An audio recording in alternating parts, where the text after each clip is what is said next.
Amis d'Avavo, Otep, bien heureux de vous retrouver en ce jour pour un nouveau chapitre de Bon à savoir. Oui, c'est rébit d'éveil de conscience qui permet à ce que vous découvriez les choses qui sont cachées.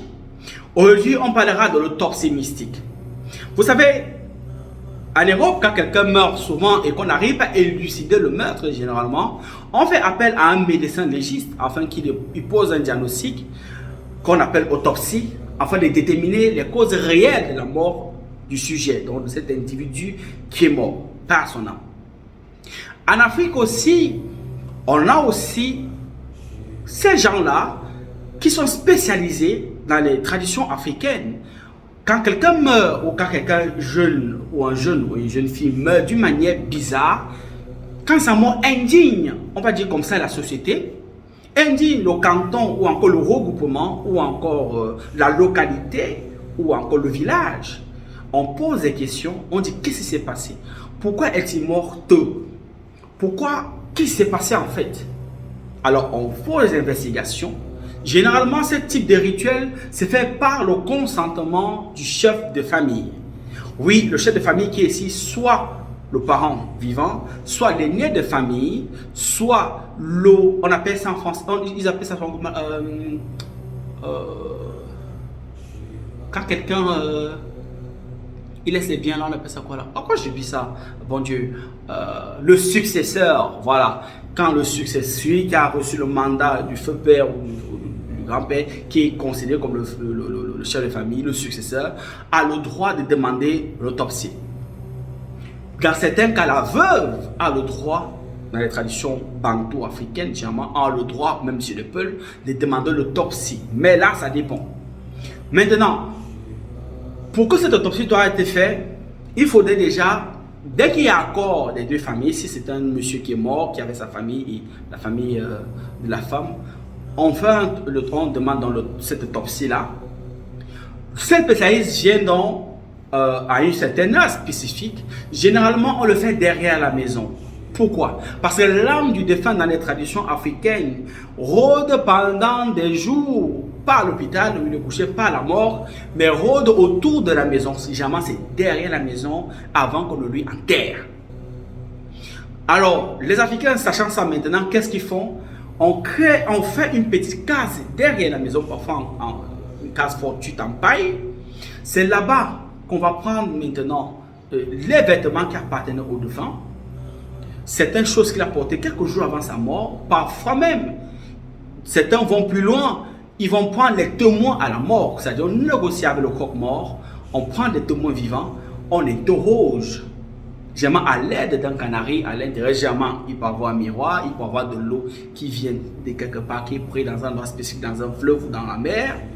Cette eau-là qui a une capacité spirituelle, qui répond à certains critères. On peut faire allumer du feu, du bois, ça dépend de la discipline qu'il exerce, pour interroger ce mort-là. Comme le mort est dans le temps, c'est-à-dire il est dans ce passage intermédiaire, on a besoin toujours, on va dire comme ça, du feu. Le feu qui représente l'esprit.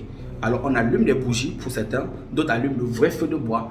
Alors quand ce vrai feu de bois commence, on commande maintenant à faire appel à son âme afin qu'il vienne dire pourquoi est-ce qu'il est mort. Est-ce lui qui a cherché sa mort?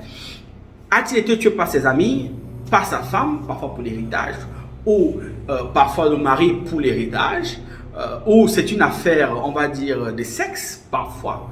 Est-ce que c'est un crime passionnel? A-t-il été empoisonné par jalousie? Est-ce des collaborateurs? On cherche de regarder. D'autres, parfois, quand le corps arrive, ok, on n'envoie pas la mort pour certaines familles, on nous perd le cœur, on interroge le cœur. Le cœur dit ce qui s'est passé parce qu'on lit le cœur comme un livre. On lit et cette personne-là, ce maître-là qui le fait, qui est spécialisé dans cette discipline-là, pour vous dire avec exactitude ce qui s'est passé. Parfois, il peut même donner les noms de certaines personnes qui sont là au deuil en train de faire semblant de pleurer. Et parfois, quand on les arrête, ils savaient que c'est vrai. Jamais c'est comme ça. Mais, parfois, ces personnes sont aussi corruptibles. Ça veut dire quoi? Ça veut dire que si c'est un élite, on va dire comme ça, qui est puissant, qui a sacrifié votre enfant, et qu'il estime que ce travail-là, parce que ce sera au bout de 41 jours, parfois 9 jours pour les plus forts, on dit qu'il y aura des têtes qui vont tomber. Souvent, la personne peut venir dans la nuit ou peut envoyer des émissaires et dire, voilà, je reconnais, c'est moi qui ai tué, voilà peut-être 100 millions ou peut-être 50 millions, laisse cette affaire passer. Souvent, ces personnes prennent l'argent et puis vous n'allez jamais voir suite de ces histoires-là. C'est comme ça. Vous allez voir généralement les gens de mort comme ça, il n'y a pas de suite. C'est pareil aussi quand on veut venger quelqu'un qui est décédé et que l'autopsie se révèle qu'on connaît la personne. Généralement, on ne parle pas en journée. Ce sont des rites qu'on fait dans la nuit. On vient la nuit, on fait ce qu'on a à faire et puis la personne va écoper selon ce que le cercle des maîtres ou encore le cercle sorcier ou encore ce que le praticien a décidé selon l'accord du chef de famille ou de l'épouse ou de monsieur a décidé qui doit être fait par rapport aux gens qui ont commis ce genre de choses. Donc, l'autopsie africaine ou encore l'autopsie spirituelle existe bel et bien. Il y a une autre catégorie de techniques que là, on interroge souvent avec certains feuilles spécifiques. Ça, c'est les femmes qui le font généralement. On ouvre l'œil du défunt, on met quelques gouttes de certaines feuilles qu'elles connaissent, parce que moi je ne connais pas ça. Comment elles composent ces feuilles-là? Parfois on les traverse, on ne sait pas.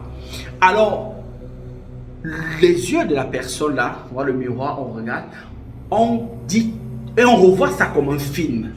L'Afrique a tellement de choses, mais ils ne veulent pas matérialiser ça. C'est bon dans l'obscurité. Bref. Donc, on voit ça comme dans du film, c'est-à-dire la femme et tout le monde dans le noir. Parce que là, il faudrait être dans le noir total. J'aime ce type de technique, me disait ma grand-mère, on le fait dans le noir total. C'est tout le monde est vêtu de noir. Tout le monde, les bougies noires. Tout. Non, les bougies sont blanches. Tout le reste est noir. Alors, quand on met les gouttes là, ces gouttelettes là, le mot ouvre les yeux. Le miroir est là. Parfois un miroir qu'on a acheté que personne n'a regardé à l'intérieur parce que c'est pas un miroir, quand c'est un miroir qu'on regarde. On prend un miroir qu'on a couvert, c'est-à-dire tu prends au miroir, tu emballes seulement, tu ne veux pas voir, tu ne veux pas. C'est avec ça qu'on fait ce type de travail. Donc, quand il ouvre les yeux, on regarde comme ça. Il pose son regard là, on voit tout ce qui s'est passé. C'est pour ça que vous allez voir dans certaines personnes qui sont mortes en Afrique, parfois, c'est des femmes qui ont été violées, c'est qui ont percé les yeux. Pour certains, par contre, il ne fallait pas qu'on voie. Voilà un peu. Donc, il y a des techniques comme ça qui existent pour revoir en fait ce qui s'est passé.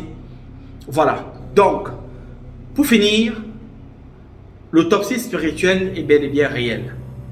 Certes, ces gens peuvent être corruptibles, mais beaucoup restent encore intègres. Voilà. Donc, Amitabha à vous. Ce fut un plaisir de partager ceci avec vous. C'est au match de Bleu 237. C'est l'Afrique qui gagne. Aigle.